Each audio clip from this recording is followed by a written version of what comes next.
Welcome to Jaffa creations. இன்னைக்கு கிட்ஸுக்கெல்லாம் ரொம்பவே பிடிச்ச கேரட்டை வச்சு ஒரு ஈவினிங் ஸ்நாக்ஸ் தான் செய்ய போகிறேன். அதுக்கு ஒரு மிக்ஸி ஜாரில் 1/4 கப் பொட்டுக்கடலை சேர்த்து நல்லா பவுடராக அரைச்சி எடுத்துக்கலாம். 1/4 கப் தேங்காய், ஒரு வெங்காயம், 3 பச்சை மிளகாய் சேர்த்துருக்கேன். நீங்கள் உங்கள் காரத்துக்கு ஏற்ற மாதிரி சேர்த்து அரைச்சிக்கோங்க.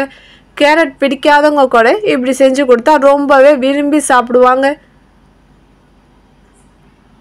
நான் 1/4 கிலோ கேரட் எடுத்து தோலை சீவிட்டு சின்ன சின்னதாக கட் பண்ணி வச்சுருக்கேன். அதையும் இந்த தேங்காவோடு சேர்த்து தண்ணி சேர்க்காம நல்லா நைஸாக அரைச்சி எடுத்துக்கலாம்.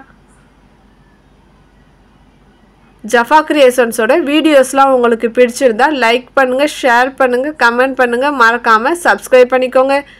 எல்லாத்தையும் அரைச்சி எடுத்தாச்சு. அதில் 2 ஸ்பூன் அரிசி மாவு, 3 spoon cornflour, 1 spoon garam masala, 1/4 spoon ஜீரகத்தூள், 1/4 ஸ்பூன் மஞ்சள் தூள்,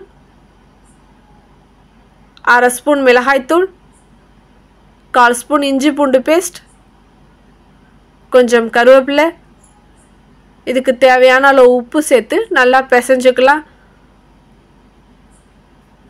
ஒரு முறை இதை செஞ்சால் அடிக்கடி செய்வீங்க, அந்த அளவுக்கு டேஸ்ட்டாக இருக்கும். நான் சின்ன சின்ன உருண்டையாக செஞ்சுருக்கேன். உங்களுக்கு எந்த ஷேப் வேணுமோ அந்த ஷேப்பில் செஞ்சுக்கோங்க. ஒரு கடாயில் எண்ணெய் சேர்த்து சூடு வந்ததும் மீடியம் ஃப்ளேமில் வச்சு பொரித்து எடுத்துக்கலாம். நல்லா கோல்டன் ப்ரௌன் வந்ததும் எடுத்துடலாம்.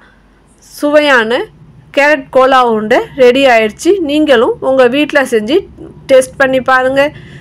ஈவினிங் ஸ்நாக்ஸ் மட்டும் இல்லை, சாம்பார் சாதம், ரசம் எல்லாத்துக்கும் ரொம்பவே டேஸ்ட்டாக இருக்கும்.